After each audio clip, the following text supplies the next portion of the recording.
madami fiduuf waraqaa qabu kan dalagaa geessu isinii maaltu waggoota arfan shanan darban kana haga namni akkatti wal fixu isin cadhisiisee dubbadhu siifi warroota akka keetti jechuudha. Tole bareeda.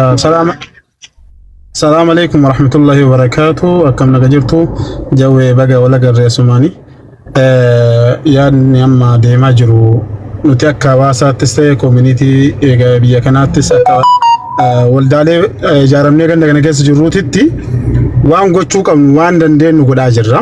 Godhuufis deemna. Odeeffannoo gahaa ragaa qabatamaa bakkee isaan jiran maal jiraannaan kallattiidhaan akka seeratti dhiyaatan gochuuf yeroo hunda haal duree tokko malee akka kiyyatti waan gochuu danda'u kamuyyuu godhaa jira. Ammas ni godha. Odeeffannoo namoota sanii qofa funaanuun nu barbaachisaa jechuudha. Kanaaf namoonni akkana yoomiyyuu maqaa biyyaallee maqaa namaallee hawaasummaa waliillee akka namni waliin hin jiraanne wal tuffachuu wal jibbisiisuu keessadha kan sadarkaan ga'ee jiru. Keessattuu namoonni barbaadamu namoota ummata kana wajjin communicate kabirri erguufis ta'e kallattii garaagaraatiin isaan wajjin wal qunnamu kallattiidhaan argachuu barbaachisa. Keessattuu namni seera qabu namni isaan wajjin waan akkanaa godhu eeruu godha ragaa isaa wajjin. Kun obbo Jawaarillee jiranii nullee asiin imbaasii Itoophiyaatti dhiyeessinee akka imbaasiin Itoophiyaallee waan kana jala buutee hordoftu odeeffannoo qabnu ni geessinaa fi waan godhamuu qabu namoota akkana maqaa biyyaallee maqaa ummataallee jibbisiisanii fokkisaa jiran kana hundi keenya kallattii dandeenyuun ga'ee bahuu qabnu irratti baana. Akka keenyatti nuti waan gochuu dandeenyu cadhisaan jiru irratti deddeemaa jira. Isinillee odeeffannoo qabdan namoonni amma jirtan hundu odeeffannoo ragaa qabatamaa wajjin nutti ergaa nullee kallattii warra biyya kanatti uummata mootummaa bakka bu'ee as jirutullee kennaa deemnaa jechuu barbaade. Kanatti aansee obbo Jawweedhaan nama uummata yeroo hedduu quuqamus hojjetus bareechinee beekna. Waan kana jala bu'ii hordofi mootummaa as jirtu olitti jala buutii wato hordofte wanni kun bakka ga'uu danda'a waan ta'eef waan biyya kana caalaa beeka waan irratti fi achirra dhaabattee kennitu akka dhiyoo kana alamuu simee jedhetanii qurxummii balleessuuf bishaan maal goysuudha jedheemi bosonee tanniin balleessuuf yoowar muqiima gurra qabu qabda motorri warra waraqaan qabne biyya sanii warra waraqaa qabu eeyyama isaaniitiin ala birrii takka biyya ergachuu hin danda'an jo'ar haadha ofii gargaaruu hin danda'an nama saamuu miti birrii nama saaman kana ka biyyatti ergan warra waraqaa qaburraan dubartii takka janajjananii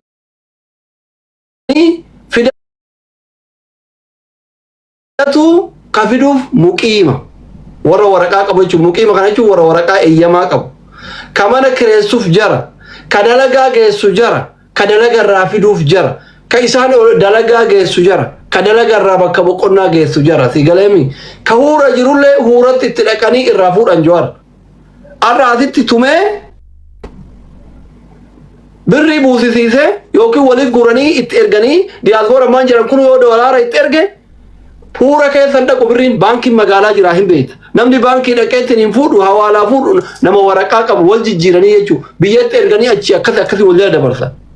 Kanarratti yoo ati warra waraqaa qabu tokkoof lama warra keessattuu warra hawaalaa dalagu investigeet godhu irratti hundi isii karaa seeraan alaa birrii galchiti. Mootummaan Suudii yoo qaban dhiisu ka Itoophiyaa yoo qaban maa hin barbaada waraanaa ittiin hidhachiisa amma rakkoo keessa jira. Achumaanuu Abiyyillee gargaartaa soddaa kiyya. Birrii hin barbaada amma soddaan. Jara biliyeenan sochoosu kana birrii miskiina irraa guuree ka Suudillee hin dhiisu riyaala 5,000 ol keessatti qabachuu wanjala Suudii keessatti yakka guddaadha jechuudha. Abiyyi immoo waan akkanaa argannaa warra Dubaay waan godhaa jiru amma warra Dubaay waan nyaatee bulu qabu waan kiraa manaa kafalatu qabu. Warra miliyeenaa olii akka jiruun akkaawuntii isaanii socho'u jechuudha. Duriyyeen Dubaay guutuu rakkoo hamaa keessa jirti yoo amma yoo guyyaa biraa itti deebinee goofandimii wayii bantee malee si galee miti. Kanaaf ati amma ijoollee tana qabuuf warra huura keessa nama dararu kana qabuuf yoo isaa wal kennuu didan anas sinjer ana itti gaafatama ana sobu as jala jiran tokko isaaniitiin uf beekan anallee na beekanii ani yoo biraayisa muqiima qabda muqiima kan ammoo ijoollee shamarranii yoo obboleessa qabaattan yoo abbaa qabaattan yoo ilmaan qabaattan isin wal quba qabdanii ka quba qabnellee jala janaa fidaanuu era warri inboxii yoo warri dhaar hin dandeenye waan kanarratti xiyyeeffadhu jechumaa fi yaada waliigalaa waan uummata kana kiritoo qabaatte si dhageeffannaa ta'atillee goolobeera yoo carraa daqiiqa qabatte dhumarratti warra hafe mu'aadii fi caalaa dhumarratti kenna yoo carraan kee. Amma toobee dhaabbadhee jira. Dhugaan galee carraan haaf kenna taasise dara. Rayyee gabaabsi. Abbaan na dhalche abbaan isaadhaa amaara harkatti du'e jechuudha. Reeffi isaa amaara harkatti hafe jechuudha. Har'a ilmi isaadhaa godatti hafeeti haadhi tana maleen qabdu hafte yatiima isaa gadi guddisuu biyyaa bee Jawaar. Hanga kana salphanne diinni maal jiru jira isiniin kuntuun akkatti lubbuu qalutti jira edaa biyyi keenya kanaaf nagaa dhabdee nuun jechaa jira jechuudha. An akka tokkotti immoo hayyooti Oromoodha hayyoonni bal'aan beektonni bal'aan Oromoo walloo hawaasa Oromoo bal'arraa cittee qofaa osoo jirtu diina keessatti osoo halkanii guyyaa reebamaa jirtu rakkachaa jirtu gaafa maqaa kanaan walloo maqaa dhahamtu hayyoonni bal'aan gabbahee maaliif kun ta'a jiran wallootuun baalageedha haa dhaabbattuuti ijoolleen ishii haa qabatanii jee duula guddaa godhuu qaba ture. Maaliif nutiin kun abbaan keenya Oromoo guddaa Oromoo bal'aa hangafni keenya obboleessi keenya Oromoo bal'aa Oromoo guddaa maaliif aniin kun quxusuu tahee hangafoonni kiyya abbaan kiyya yoo nan gaafa roorrifamu gaafa alagaan miidhamu narraa callise maaltu natti dhaga'ama. Kanallee asumaanuu Oromoo bal'aan komadhan akka ilmaan walloo tokkotti. Oromoon bal'aan gocha kana dalagamu. Hawaasni Arsiitii fi hawaasni Walloo gaafa rakkoon uumamte namni uummata keenya jalqaba lubbuu isaadhaa faana rakkachaa ture kan madaa yaalaa ture dhugaa jirtu hawaasa kana jechuudha. Dheengaddani beekta wallisaan biroo ibsaadhaa dhufe Wallootti hanga qotiyootti qalanii keessummeessanii araarri kun akka bu'uuf dhaabbachaa turan Muhammad Shurrubbee waan kanaaf osoo dhaabbachaa jiru manguddoo Walloo ni qaanfanne jettee mataa qaqqabattee oduu haasottuuti. Gama shashamannee deemanii akka waan kana gadi dhaabbatanii walii galanii nageenyi kun dhaabbatu ijoolleen seeratti akka kennamtu oduu godhamaa jiruuti kun ammas jalaan dhufe jechuudha. Ijaarsa duuba jira ijaarsa diinaa ta'e ijaarsa daldalaa ta'e hin beeku. Kana lamman keessa isa ta'e jala deemiitii jabaadhu galatoomii wanni kun magaalaa Riyaa keessatti gadi dhaabbatee osoo atiituu Arsiidhaa atiituu Walloodhaa atiituu Harargeedhaa Jimmaduun jenne nuti Oromoodhaan qaanfanne nuti dhaquu sadarkaa sodaachuu irra dhaynee jedhe. Balaadha. Amma duree dubbadheetiin jira. Diinagdeen Itoophiyaa diinagdeen Oromiyaadha. Uummata san tinnisuu hin danda'u. Biyyi suni qabeenya lama qabdi. Qabeenya uumamaa. Dachi bishaan ishii gara tokkotti fudhatte kun ilma namaati. Uummata miliyoona 130 akka Itoophiyaatti akka Oromootti meeqa 50-60 hin beekne. Diinagdee biyya isaanii miliyoona 30 deeggaruu hin danda'u. Biitti yoo ta'u barbaadu taate uummanni keenya gara fuulduraa jiraatu yoo barbaadne taate tokko qabeenya uumamaa qabnu dachiif bishaan kana misoomaan cimsuu barbaachisa. Kan lammataa is human capital the labor humna namaati. Ijoollee lafaa dhuftu tana barsiifnee leenjifnee ogummaa teeknikaa barbaachisaa ekspoort godhuu qabna ilma namaa. Eessatti ekspoort goone beektu? Irra jireessatti Middle East biyyoota Arabaa kanatti. Maaliifi? Diinagdee guddaa qaban humna namaan qaban. Biyyoota Arabaa keessaa immoo biyyi guddoon saffisaan guddachuu deemtu addunyaa kan waggoota 30 keessatti diinagdeen guddaan guddachuu deemu Saawud Arabiyaadha jiran. Wanni biyya deddeebi'uuf umraa qofaaf miti. Biyya qorachaatiin jira biyya hubachuun barbaada. Maaliif hireen teenya hireen diinagdeedhaa inni guddaan Saawud Arabiyaa wajjin Chaayinaa caalaa Ameerikaa caalaa. Maaliif? Diinagdee bal'aadha. Biyyoota Arabaa keessaa uummataanis bal'aan isa. Humna namaa barbaada. Wanni nan barbaadu maal beektanii? Yeroo tiyya amma asitti baalagee wal ajjeeftuu fi wal tumtuu irratti osoo hin ta'in pilaana baasuu irratti maaliif waggaa 10 irraa waggaa 5 irraa 10 irraa 15 irraa Saawudiin hojjetaa akkamii barbaaddi? Narsiidha moo injiinera moo amma gabara ekspoort godhaa jirra. Maaliif? Ijoolleen asii deemtu afaan hin beektu. Barnoota teeknikaa jabaas hin qabdu. Akkanuma taate mana namaatti. Sanirraa amma ka mufariyaat faana asii ol ergan kanaa miti kan hin barbaadu. Ijoollee teenya Gibsi agartanii ijoolleen Ijiptii achi jirtu. Waan akkam dalayti. Maal waan biraatti waan rabatanii fi afaan rabat danda'an barnoota quality barnoota isaaniitti bareedaadha.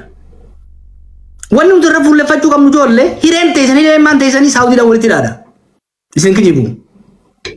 Amma maybe miliyoon tokko qabna. Miliyoon 5 miliyoon 10 achi erguu danda'uu qabna akka warra Banglaadeshitti akka warra Paakistaanitti. Warri biyya kana biyya Arabaatti hundi isaanii maandisa. Exactly.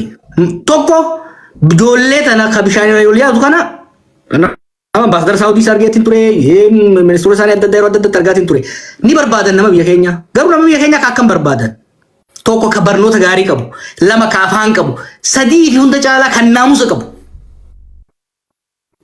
ijoollee dira gaafa harka isaanitti fiddee ijoollee isaanitti hoggaa wanni isaan bar lolaniif ijoollee isaanitti jawaabata gaafa diraqnii fi harka itti dhaqe dur maqaan keenya amma kanaan hin ka'u amma kanaan ka'u eegalee jira. Wanni maqaan dhaggeeffadhaa Oromoo sirriitti. Wanni amma achi ta'aa jiru kun hiree ijoollee Oromoo ijoollee Itoophiyaadhaa gara fuulduraa cufaa jira. Mootummaa fi gowwaan waan qabu gadi dhiisu. Amma kun daatabeesii jiru 10 fixa. Gaafa namni Itoophiyaa irraa dhufu namni Oromoo irraa dhufu nama ajjeesa wal ajjeesa jaame dalaga dalaga jaame khalaas ni cufamaa jechuudha. Wanni Islaam jaarraa Saawudii wajjin goshee goonu wanjalanyaa keenya nu qabaa osoo hin taane